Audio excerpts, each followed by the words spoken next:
In today's video, we're going to focus on conversational English phrases commonly used by native speakers that you must learn to be able to speak English better or at a more advanced level. Are you ready to start learning these phrases? Of course you are, but before we do so, make sure you like this video in support of this channel and subscribe if you haven't done so already. So let's get started. The first English phrase that native speakers commonly use on a regular basis is "Don't get smart with me." Don't get smart with me. Don't get smart with me. When do we use this idiom? What does it mean? Well, what does this idiom mean and where do we exactly use it? Don't get smart with me is used in response to someone's behavior when you believe or feel that they're behaving towards you in a way that they're trying to deceive you or they're trying to persuade you to do something smartly, or they're trying to take advantage of you. They're trying to be smart enough to take advantage of you or make you do things that they want you to, but you don't want to. So we can use "don't get smart with me" when we feel or believe that someone is behaving smartly towards us to take advantage of us and do something in favor of themselves and against us. An example of this phrase: I just asked you a simple question. Don't get smart with me. I just asked you a simple question. Don't get smart with me, which means I just asked you a simple question. Do not try to avoid answering the question. Don't get smart with me. The second English phrase commonly used by native speakers that you should learn and use too is "watch your mouth." Watch your mouth. Watch your mouth. But what is the meaning of this phrase? Where do we use it? Watch your mouth is a phrase used to tell someone that they should speak politely. They should stop talking rudely or disrespectfully to you. They should talk nicely, kindly, and respectfully to you. So watch your mouth is used when someone is insulting you, using bad words, impolite and rude words while talking to you, or is used when someone is disrespecting you with offensive and rude words. You can simply say, "Hey, watch your mouth," which means, "Hey, stop insulting me. Stop using bad words. Stop saying rude and offensive words to me. Watch your mouth." An example of this phrase: you'd better watch your mouth when you talk to your teacher. You'd better watch your mouth when you talk to your teacher, which means you better be polite. You better be careful about how you speak. You better talk politely and respectfully when you talk to your teacher. Now we get to the third commonly used English phrase by native speakers that you gotta learn and use too, which is "I'll give you that." I'll give you that. I'll give you that is used to say that someone is right or someone was right about something. We use this phrase to emphasize that we were wrong and someone else was right, or to confirm that someone's behavior was right, someone's opinion was right, someone's idea was right, and someone was right about something. An example of this phrase: okay, he handled the situation well. I'll give you that. Okay, he handled the situation well. I'll give you that, which means, okay, I admit, I accept that he handled the situation well. You were right. I'll give you that. I accept and admit that he handled the situation well. You were right. I'll give you that. Now we get to the fourth English phrase commonly used by native speakers that you gotta learn too and use too to speak like native speakers, which is "don't twist my words." Don't twist my words. But what does it mean when we say "don't twist my words"? "Don't twist my words" is used to ask someone not to misinterpret your words, not to misinterpret what you said, not to change what you said, or not to get what you said wrong. In other words, "don't twist my words" is another way of saying "don't get me wrong. Don't misinterpret what I said. Don't change what I said. Try to say exactly what I said. Do not change it to anything else, or do not misinterpret what I said, or do not get me wrong." An example: I said that I didn't like the movie, not that I hated it. Don't twist my words. I said that I didn't like the movie, not that I hated it. Don't twist my words. I said that I didn't like the movie, not that I hated it. Don't twist my words. Which means, I just said I didn't like the movie. I didn't say that I hated it. I just said I didn't like it. Why did you misinterpret what I said? Why did you change my words? Why did you get me wrong? I just said I didn't like the movie. I didn't say I hated it. I just said I didn't like the movie. Not that I hated it. Don't twist my words. Alright, now we're proceeding to the next practical English phrase used by native speakers that you should use too, which is suit yourself. Suit yourself. Suit yourself. Suit yourself is used when we want to tell someone emphatically that they can go and do whatever they want, whatever they like and desire, even if we don't agree.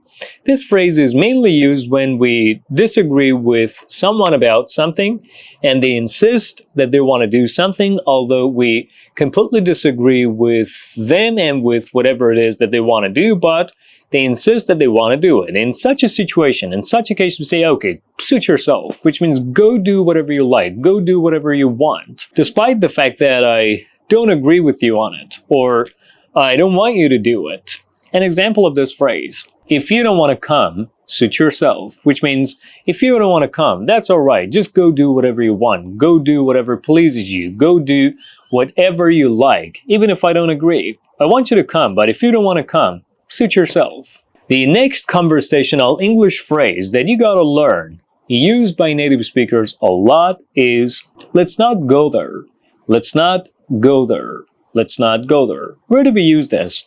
We use let's not go there when we want to emphasize that we don't want to discuss a topic again. We don't want to talk about something again because we've already talked about it repeatedly. We've already discussed it repeatedly in a boring way, or it is a sensitive topic, it no longer interests us, or we don't want to talk about it because we believe talking about it is a waste of time and energy. We've already done so, we've already done it, we've already talked about it and gotten over.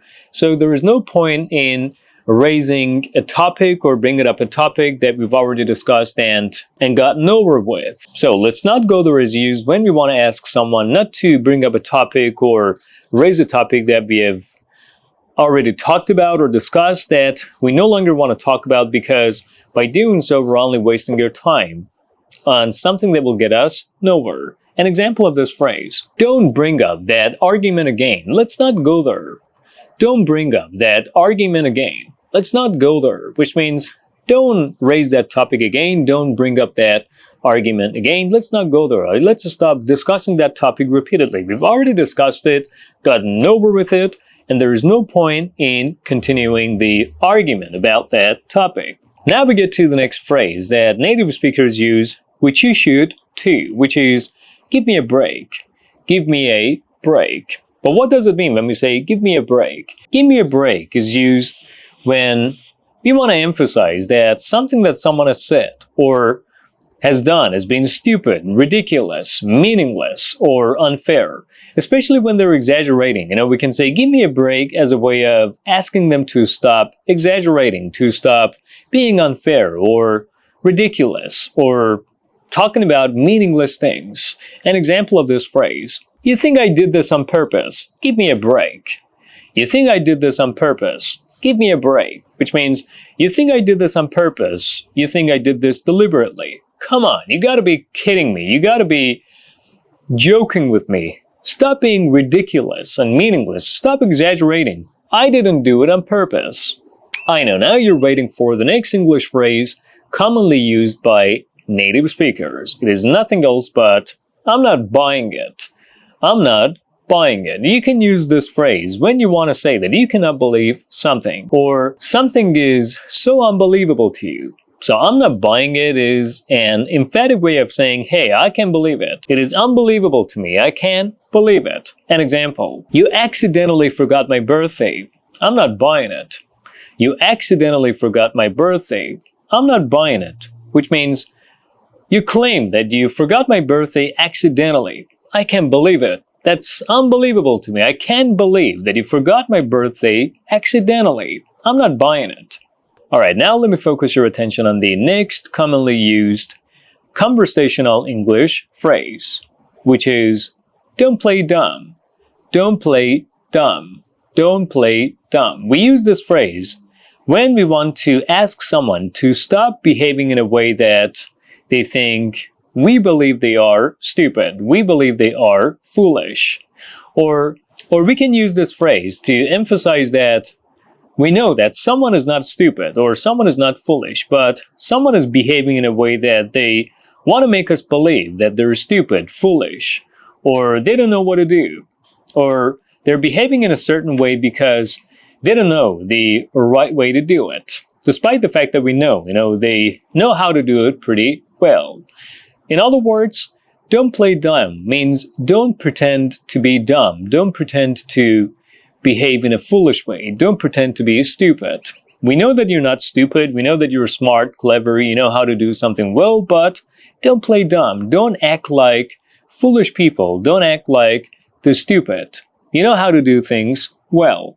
You're not a stupid, you're clever, so don't play dumb. An example of this phrase: you know what you did, don't play dumb. You know what you did, don't play dumb, which means you know what you did. Do not act like someone who doesn't know what they've done. Do not act like foolish people. Do not act like stupid people. You're pretty high IQ, you're smart, clever, you know what you've done pretty well, and you did know how to do it well, so do not pretend to act like those who do not know what they've done, who don't know anything. You do know everything, and stop behaving in a way that, you think we consider you a foolish individual. We don't consider you a foolish individual. We know that you know what you've done, and we know that you're pretending not to know anything. Or we know that you're pretending that you don't know what you've done. So stop pretending to be a stupid person. Stop pretending and just be honest. Don't play dumb. Now we get to the final phrase of today's video, commonly used by native speakers, which is, let's call a spade a spade. Let's call a spade a spade. But what does this phrase mean? What does it mean when we say, let's call a spade a spade? This phrase is used when we want to ask someone to be honest, direct, straightforward, and realistic. When we want someone to focus their attention on the realistic aspects of something. So let's call a spade is an English phrase used to emphasize that we want someone to be honest, straightforward, realistic, and we don't want them to be living in a dream world. We want them to focus their attention, focus their mind on the realistic aspects of a situation. An example of this phrase: he didn't just make a mistake, he lied. Let's call a spade a spade. He didn't just make a mistake, he lied. Let's call a spade a spade. He didn't just make a mistake, he lied. Let's call a spade, which means we know that he's not just made a simple mistake that we can ignore or pass by easily. He's lied to us. It is nothing, minor that we should ignore. It is something significant that we have to take seriously. So he's not just made a simple mistake, he has lied to us. Let's call a spade, which means let's be honest, realistic, and let's face it, he's lied to us. Let's focus on the realistic aspects of the situation. And that's about all, guys. Thank you for watching today's video. Make sure you like it in support of this channel and subscribe if you haven't done so already. I'll be back soon with another video.